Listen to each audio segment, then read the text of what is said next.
Auzubillahiminash-shaytanir-rajim. Bismillahir-rahmanir-rahim. Students, how are you? I hope you will be fine. Today we are going to solve class 8th math new book exercise 2.1. आज हम हल करने जा रहे हैं 8वीं क्लास की रियाजी की नई किताब की मश्क नंबर 2.1। ये हमारे पास है नंबर पैटर्न्स के ऊपर। तो ये एक्सरसाइज आपको पूरी सारी मुकम्मल एक्सरसाइज के तमाम सवालात डिटेल के साथ तफसील के साथ समझा कर हल करके दिखाऊंगा और आपको समझाऊंगा भी साथ। तो आपने इसको गौर से देखना है, इसी तरीके से समझ लेना है। अगर आपने समझ लिया तो आपको ये बिल्कुल आसान सी मश्क है, एक्सरसाइज है, आसानी से हो जाएगी। इंग्लिश मीडियम उर्दू मीडियम दोनों में करके दे रहा हूँ। सिर्फ उर्दू मीडियम और इंग्लिश मीडियम में सवाल होंगे, बाकी तरीकाकार एक जैसा है। इंग्लिश वालों ने उसी को फॉलो करना है, उर्दू वालों ने भी उसी को फॉलो कर लेना। सिर्फ आपने इंग्लिश और उर्दू सवाल लिखने हैं, बाकी तरीकाकार पैटर्न वही है। तो वीडियो को लाइक करना है, शेयर ज़रूर करना है, कमेंट्स भी करने हैं। बड़ी मेहनत से ये वीडियोस आपके लिए बनाई जाती हैं।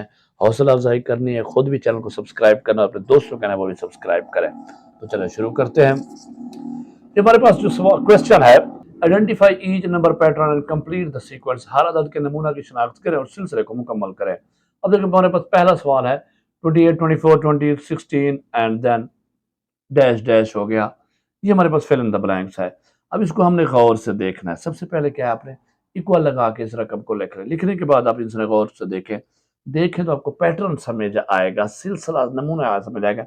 देखिए 28 में से 24 आ रहा है, क्या हो रहा है, -4 हो रहा है। और 24 में से 20 आ रहा है, क्या हो रहा है, -4 है। इट्स मीन ये पैटर्न जो है ये -4 का जा रहा है। फिर 20 में से 16 देखें तो -4 है। इट्स मीन इसका मतलब ये हुआ कि ये -4 पे ही जा रहा है। तो अब हम 16 में से अगर -4 करेंगे तो क्या आंसर आएगा, 12। तो यहाँ पे 12 आ जाएगा, 12। और 12 में से अगर 4 को नफी करेंगे तो क्या आ जाएगा, 8। तो जनाब पहला सवाल आपका हल हुआ। सो सिंपल ये तरीका था। क्वेश्चन 2 है हमारे पास 1 2 4 7 डैश डैश 22। अब इसी को आपने फिर उसी तरीके से लिख लेना। लिखने के बाद गौर करें, देखिए ये 1 है, फिर 2 आ रहा है, तो 1 के साथ 1 को प्लस करेगा 2 आएगा, फिर 2 के साथ 2 को प्लस करेगा 4, 4 के साथ 3 को प्लस करेगा 7।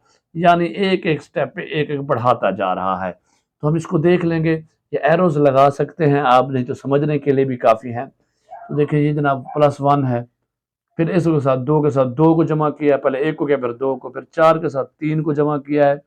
अब जो जवाब है उसके साथ क्या करेगा, साफ ज़ाहिर है 4 को करेगा, तो 7 जमा 4 कितना होगा, 7 + 4 ये 11 आ जाएगा। अब 11 में अगर +4 5 करेंगे तो 16 आ जाएगा। देन 16 में क्या करेंगे, 6 करेंगे तो 22। देखें ये पूरा पूरा आ गया है। इट्स मीन हमारा पैटर्न हमने जो लगाया बिल्कुल सही है जी। क्वेश्चन नंबर 3 हमारे पास 77 66 55 डैश 33 22 एंड डैश। अब क्या देखें, इसको अगर देखें फिर लिख लिया। अब गौर से देखें जरा, 77 में से 66 आ रहा है, फिर 66 से 55 और क्या कर रहा है, -11 कर रहा है। इसमें से भी -11 कर रहा है। तो सब इसका मतलब पैटर्न हमारा क्या है, -11। अब 55 में से जब -11 करेंगे, 11 माइनस करेंगे तो क्या आएगा, 44। 44 में से 11 माइनस किया 33, इट्स मीन हम ठीक जा रहे हैं। 33 में से 11 माइनस करें तो 22, इट्स मीन हम ठीक जा रहे हैं। 22 में से 11 माइनस करें तो क्या आएगा, 11, इट्स मीन हमने बिल्कुल सही किया। ये है यहाँ पर, ये हमारा सवाल ठीक हो गया। क्वेश्चन नंबर 4 है जनाब 50 100 150 डैश 250 डैश 350 डैश। अब उसी रकम को हमने उसी तरीके से लिख लिया। लिखने के बाद हमने गौर किया कि देखिए ये 50 है, ये 100 है, ये 158 मीन के 50 50 जमा करता जा रहा है, 50 प्लस कर रहा है। तो हम इसको देख लेते हैं जी। +50, फिर +50 किया, 50 में 50 जमा किया, 100 100 में 50 जमा किया, 150 150 हो गए। 150 में अगर 50 प्लस 50 करेगा तो क्या आएगा, 200। 200 में से अगर 50 जमा करें 250। अगर हमारा यहाँ तक पैटर्न ठीक आ रहा है, इट्स मीन हम सही जा रहे हैं। तो 250 में जब 50 जमा करेगा तो क्या आएगा, 300 300 आएगा। 300 में जब वो करेगा 50 जमा तो 350 आएगा। फिर अगर उसमें 50 जमा करेगा, 50 प्लस करेगा तो 400 आएगा। दैट्स इट, ये आंसर आएगा, ये 0 है जी। क्वेश्चन नंबर 5 हमारे पास, पहले उसने 2 डैश दे दिए, फिर 243 दिया, 81 दिया, 27 दिया, फिर 3 दिया। और हमने इसको लिख लिया। थोड़ी सी परेशानी ये हो गई कि शुरू में अब उसने खाली जगह दे दी है, समझ नहीं आ रहा क्या करना है। तो घबराने वाली बात नहीं है, आप आसानी से किया करें हमेशा। अब यहाँ पे 243 भी समझ नहीं आ रहा है, यहाँ देखें 81 से 27 आ रहा है, इसको गौर से देखें। फिर 27 के बाद कुछ आएगा, उसके बाद 3 आएगा, तो गौर से देखें तो आपको कुछ समझ आएगा। देखें अगर यहाँ हम 3 के साथ 3 को मल्टीप्लाई करें 9 है, 9 को 9 से 3 से मल्टीप्लाई करें 27, 27 को मल्टीप्लाई करें 81। ये तो हमारा राइट सीक्वेंस। अगर हम लेफ्ट से जाएं तो इट्स मीन 81 को किया है 3 पे डिवाइड, 3 से तकसीम किया है तो जवाब 27 आया। क्या 243 को 243 को भी 3 पे तकसीम कर दो 81 आएगा?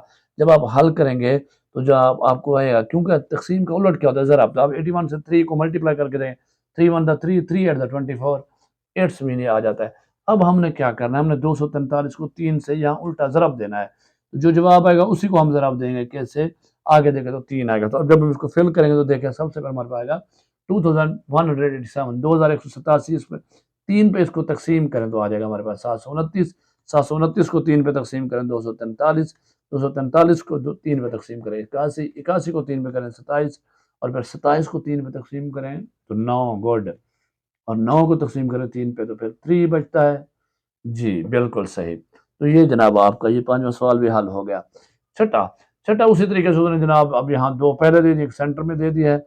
अब हमने सोचना, देखें 11 में क्या कर रहा है, 11 से 17 हो रहे हैं, इसमें 6 जमा हो रहे हैं, और 17 24 पे जा रहा है, 17 और 24 में कितना फर्क है? 7 का। तो इसमें 7 जमा हो रहे हैं, यानी यहाँ 6 किया है, यहाँ 7 किया है। अब यहाँ अगर क्या करेगा, 8 करेगा 32 होंगे, और फिर 9 करेगा 41 होंगे, और फिर 10 करेगा 51। इट्स मीन एक एक बढ़ता जा रहा है। तो यहाँ उसने क्या किया, 11 में से 11 को क्या जमा किया 6, तो यहाँ 5 से यहाँ क्या करेगा 4। तो अब इनमें से यही नफी करते जाएं तो क्या आएगा? देखें, 2 2 में अगर 4 जमा करे तो 6, 6 में अगर 5 जमा करे 11, 11 में 6 जमा करे 17, 17 में 7 जमा करे 24, 24 में 8 जमा करे 32, 32 में 9 जमा करे 41, और 41 में 10 जमा करे 51। दैट्स इट जनाब, ये आपकी एक्सरसाइज कंप्लीट हुई।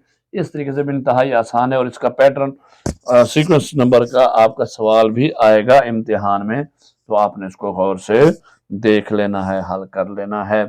आई होप, मुझे उम्मीद है आपको बिल्कुल आसानी से समझ आ गई होगी।